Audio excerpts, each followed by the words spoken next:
Que tu palabra hoy, Señor, traiga la bendición que tú envías con ella. Que tu palabra en esta mañana, Señor amado, traiga vida a nuestra vida. Que tu palabra en esta mañana, Señor amado, llegue a cada corazón de acuerdo a la necesidad. Porque tu palabra produce vida y trae sanidad al cuerpo y al alma. En el nombre de Jesús. Amén. Vuelve y salude al que tiene a su lado. ¿No le parece maravilloso que nos podemos reunir como una familia, como hijos de Dios? Imagínense si fuéramos 3 nomás, muy poquitos. No es que seamos muchos, pero sabemos que van a llegar más personas. Pero qué rico por los que estamos. Valoremos a los que estamos. Dele gracias a Dios por el que se sentó a su lado. Qué bendición. Más aún, si usted lo invitó y vino, qué bendición. Y si a usted lo invitaron, dele gracias a ese que lo invitó y dígale: gracias por presentarme al dador de la vida.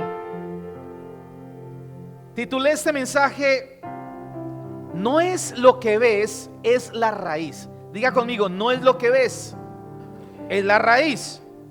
¿Por qué? Porque muchas veces estamos centrados en lo que vemos y no en lo que realmente hay dentro. Cuando usted ve un árbol, usted lo ve por fuera y usted dice: qué bonito ese árbol, pero realmente no sabe lo que hay por dentro, ni la raíz que tiene. Cuando usted ve una persona, mire que está a su lado, está lindo, hermoso, ¿sí o no? Pero usted no sabe ni siquiera cómo está por dentro. Y no sabe que el que lo sustenta realmente es el que lleva dentro el Espíritu Santo. A veces venimos bien trajaditos, pero tristes, con dolor. Pero sabemos que hay uno que nos sustenta, una raíz. La raíz que es Cristo, el dador de la vida, el Dios poderoso, el Padre eterno al cual servimos. Marcos capítulo 3, versículos del 1 al 6, nos habla de un momento maravilloso donde Jesús hace un milagro extraordinario. Y tal vez hemos visto este pasaje como alguien que tenía un problema, pero ese no es mi problema. Pero hoy vamos a mirar cómo aquella situación que vivía este hombre, el pueblo, y cómo lo relacionamos a nuestra vida y podemos aplicar principios de vida. Marcos capítulo 3, 1 al 6. Otra vez entró Jesús a la sinagoga. Si dice otra vez es porque él frecuentemente iba. Y había allí un hombre que tenía, ¿qué tenía?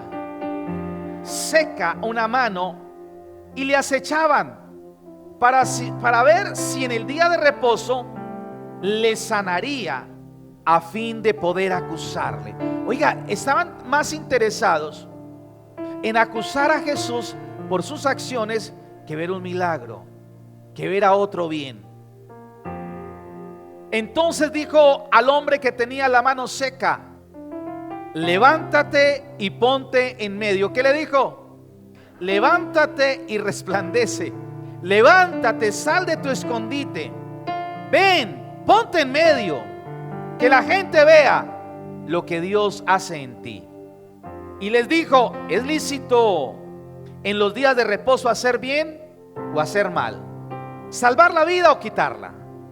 Pero ellos callaban. Entonces, mirándolos alrededor con mucha alegría, oiga, se enojó. Es uno de los pocos pasajes donde habla que Jesús se enojó, se entristeció por la dureza de sus corazones. Y dijo al hombre: extiende tu mano. Algunos dicen, estudiosos de la Biblia, que ni siquiera mano tenía. Extiende tu mano. Y él la extendió y la mano le fue restaurada, sana. Y salidos los fariseos, tomaron consejo con los herodianos contra él para destruirle. ¿Cuál fue el pecado? Si no fue pecado, pero ¿cuál fue el enojo de los fariseos y de los herodianos?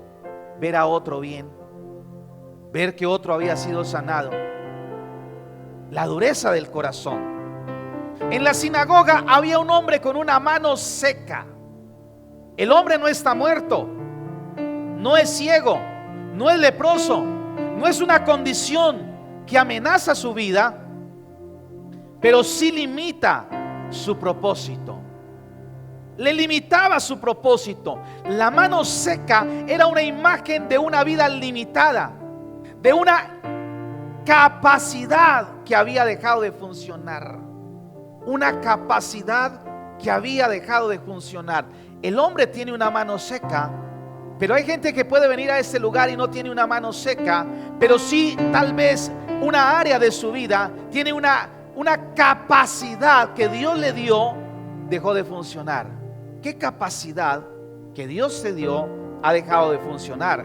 Jesús no solamente quería sanar una extremidad, Jesús quería restaurar la dignidad, la utilidad y el propósito de aquel hombre.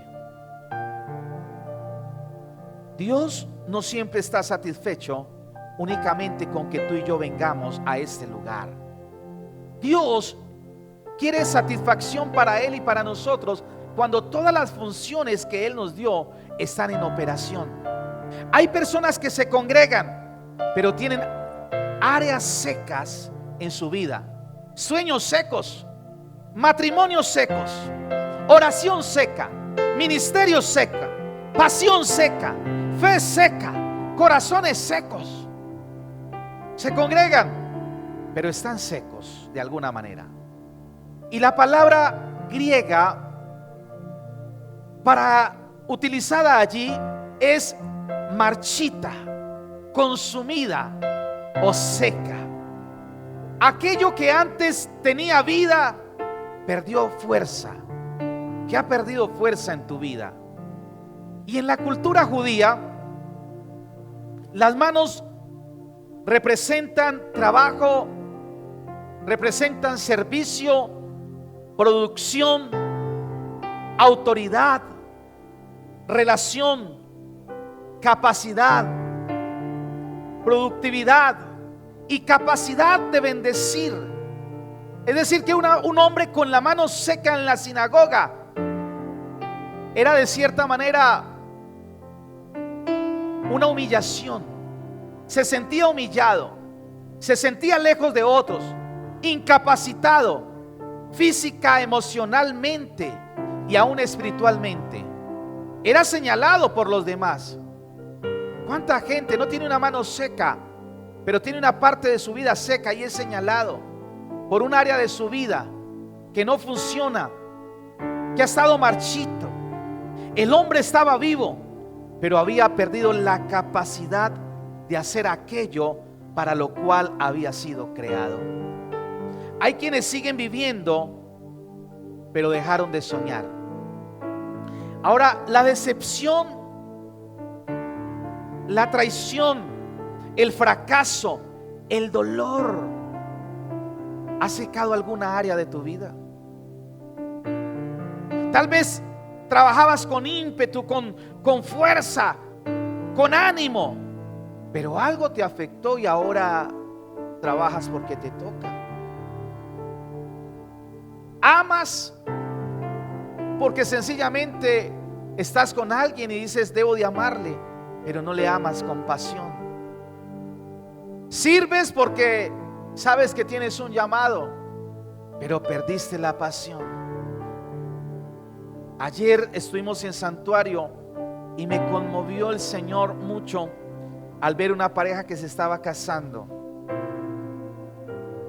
Y me conmueve es saber que Dios sigue obrando. Me conmueve saber que Dios sigue haciendo milagros. Me conmueve saber que el amor de Dios no se marchita, a pesar que nuestras vidas a veces se vuelven mecánicas.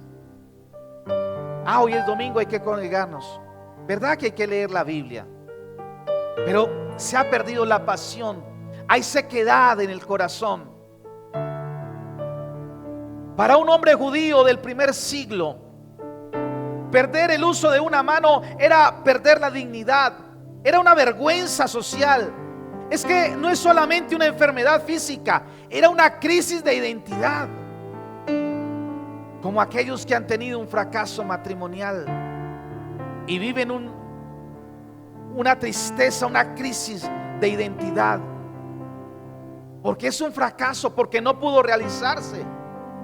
Aquellos que perdieron o emprendieron un negocio y fracasaron y vieron que otros pudieron surgir y se preguntan, ¿por qué yo no?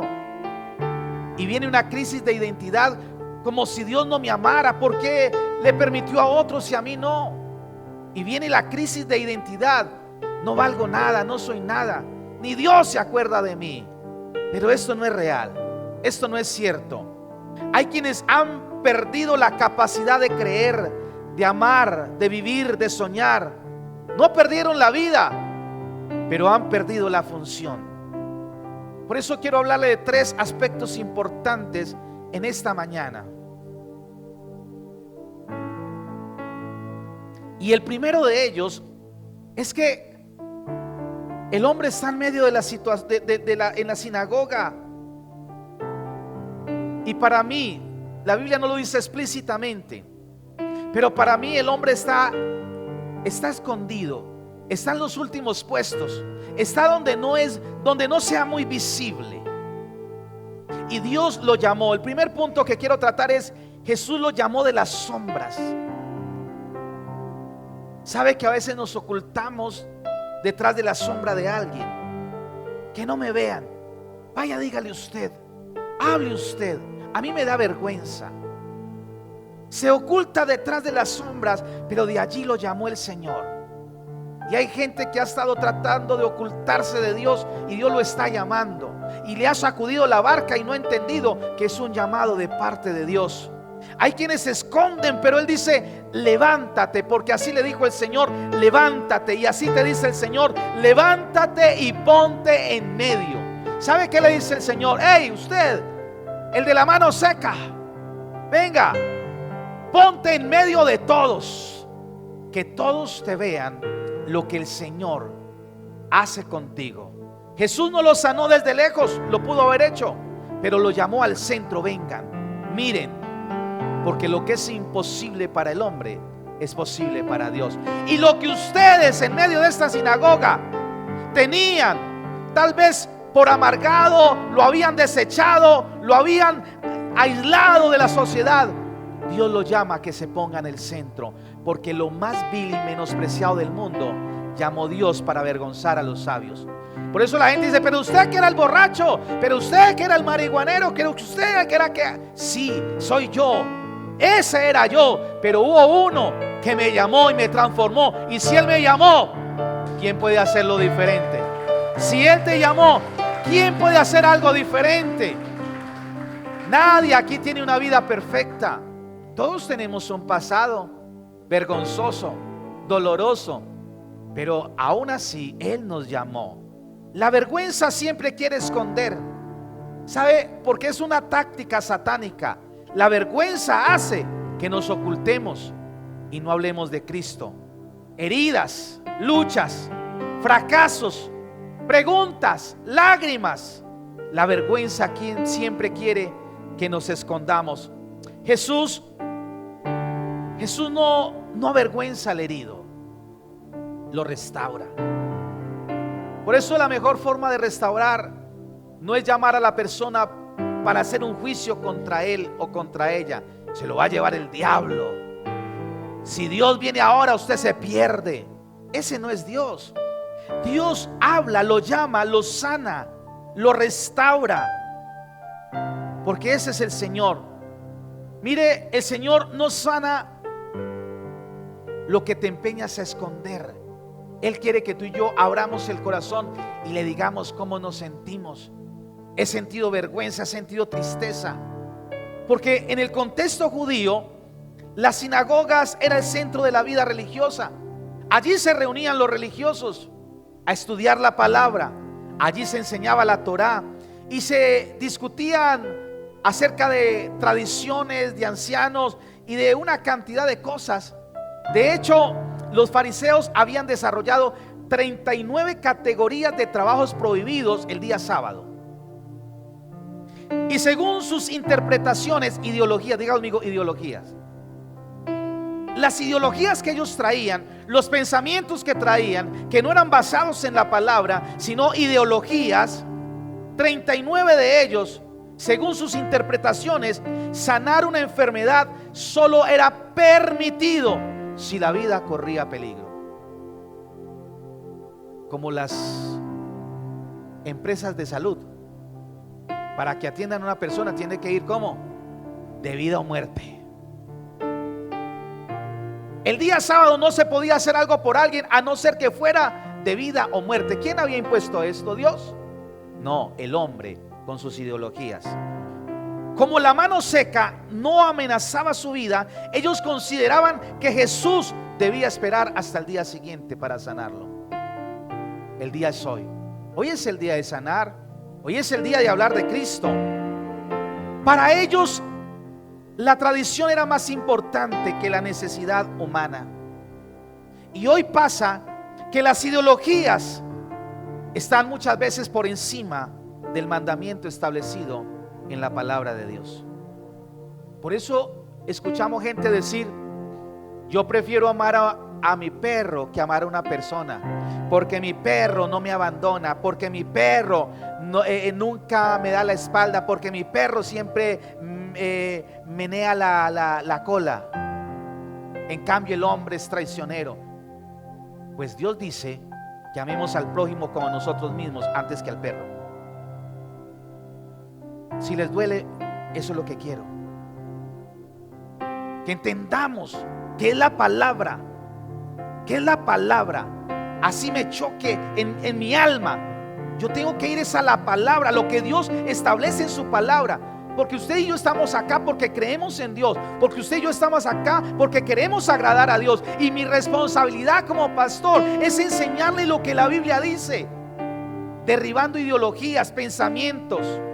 Aquel hombre había vivido escondido por la situación que tenía de su mano, pero no se puede ser restaurado si escondemos la necesidad.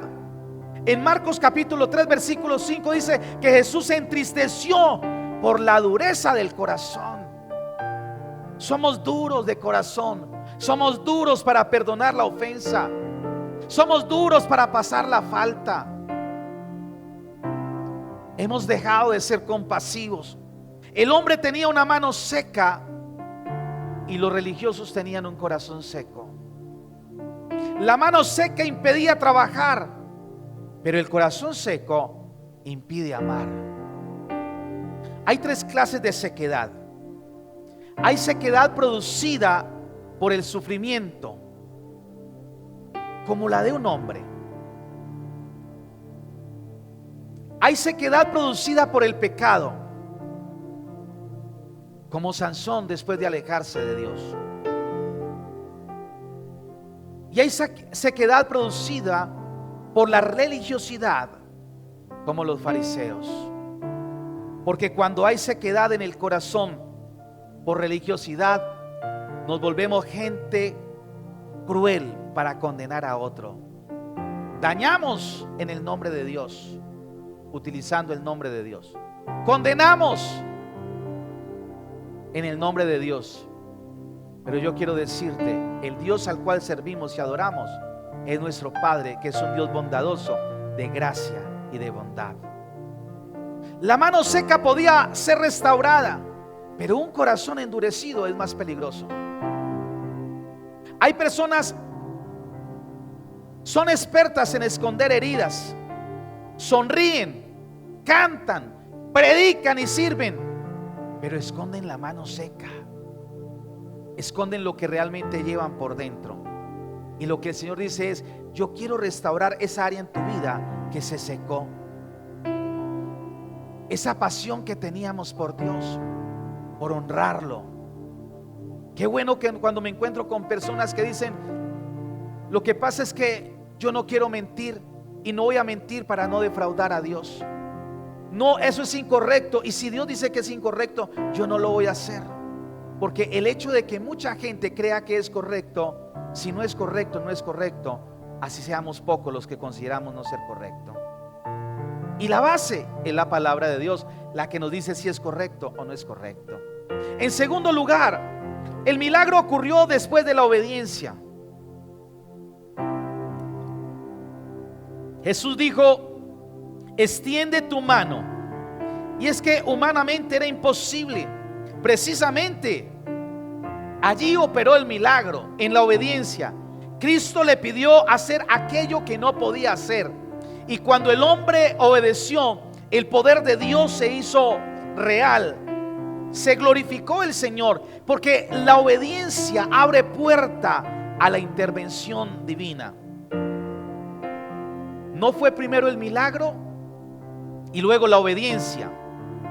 Fue primero la obediencia y luego el milagro. ¿Sabe? A veces estamos esperando el milagro para obedecer.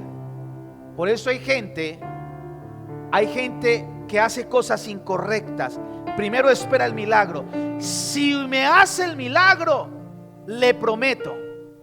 ¿Se ha escuchado esos?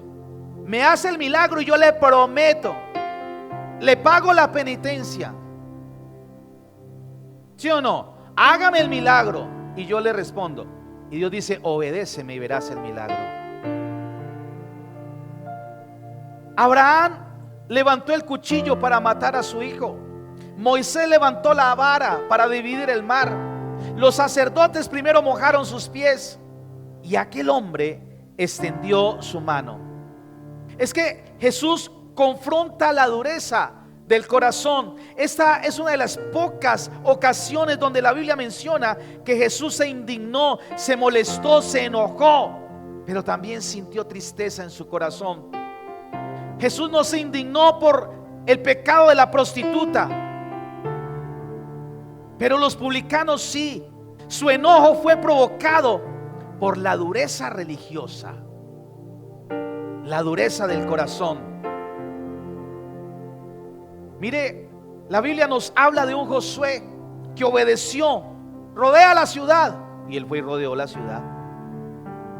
Ezequiel profetiza sobre esos huesos secos. Es que leer la Biblia, uno dice: ah, no, y profetizó sobre los huesos secos.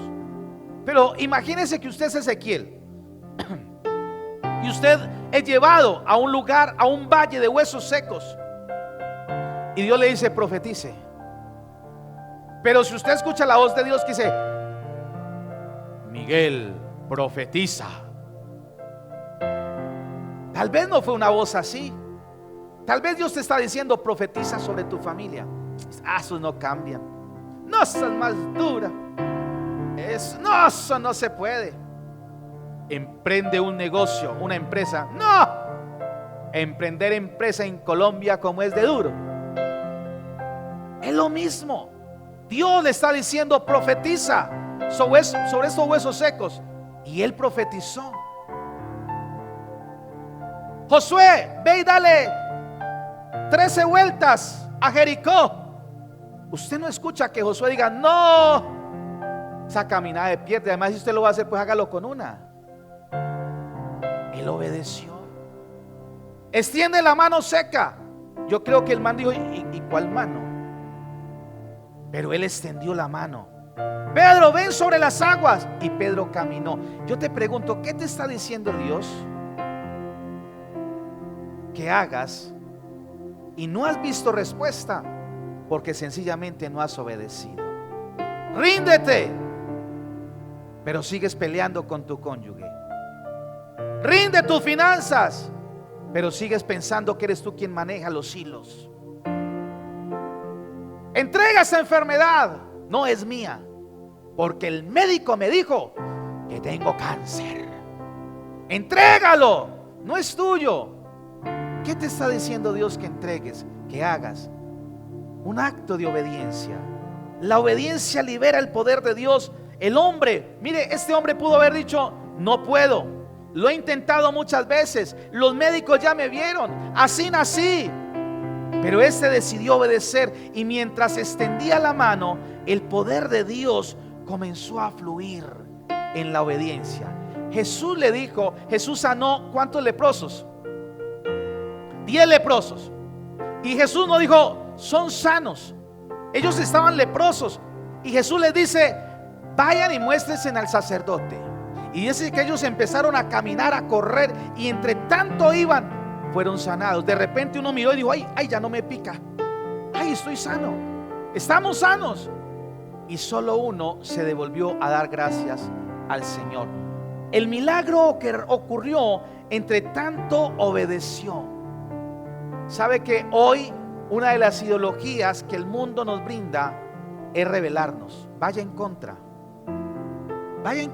piense diferente. ¿Por qué? ¿Qué nos han dicho? Que el pensar diferente es una libertad. Y sabe algo, usted y yo podemos pensar diferente en ciertas situaciones, pero no podemos pensar diferentes a la palabra de Dios. Usted puede pensar diferente si come frijoles con plátano, con papa o solos. Usted puede pensar diferente si le gusta más el pollo, la carne o el cerdo.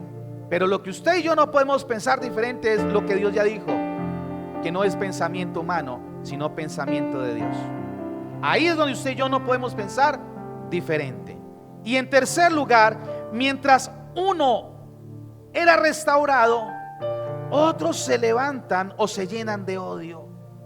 Marcos 3:6: y salidos los fariseos tomaron consejo con los herodianos contra él para destruirle. Oiga, los herodianos y los fariseos eran enemigos, sin embargo se unieron para estar en contra del Señor. El enemigo puede unir personas diferentes cuando el propósito es detener la obra de Dios. Mientras un hombre recuperaba su mano, su extremidad, otros perdían el corazón, otros se llenaban de odio. Pero yo quiero decirles algo, mira, puede que tu vida aparentemente hayas visto áreas secas o tu vida seca, pero hay uno que puede resucitar lo seco, restaurar lo seco. Dicen que un árbol había dejado de dar fruto y pensaban que estaba muerto. Un agricultor dijo: no, mientras tenga raíz y estas estén vivas, hay esperanza.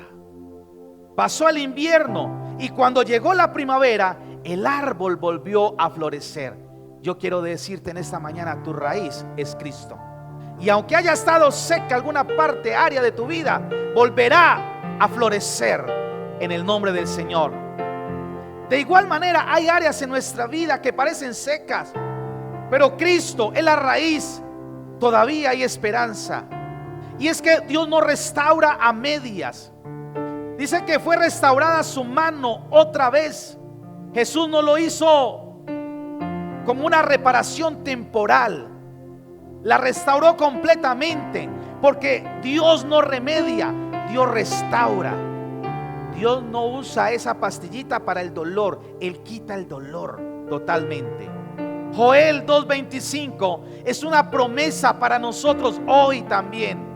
Y os restituiré los años que comió la oruga, el saltón, el revoltón y la langosta, mi gran ejército que envié contra vosotros.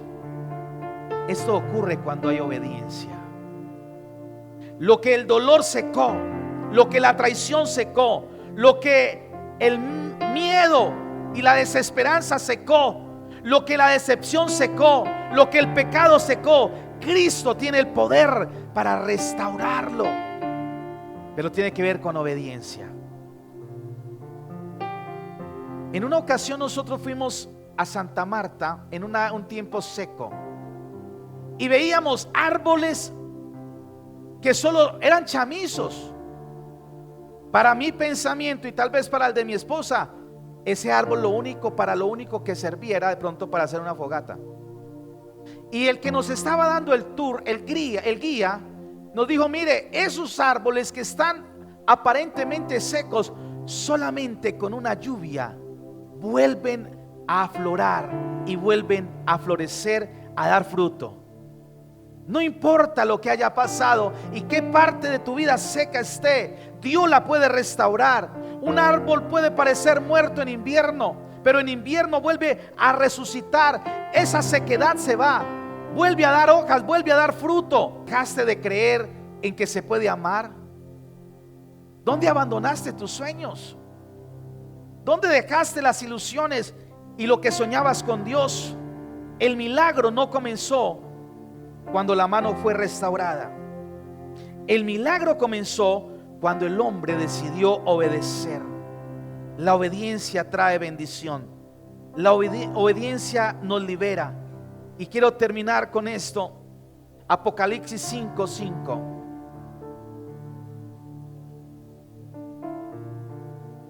Y uno de los ancianos me dijo, ¿qué le dijo? No llores. He aquí el león de la tribu de Judá, la raíz de David, ha vencido para abrir el libro y restaurar sus 7 sellos. No llores, no llores. La raíz de la tribu de Judá, Cristo mismo, tiene el poder para restaurar tu vida y la gloria postrera ser mayor que la primera.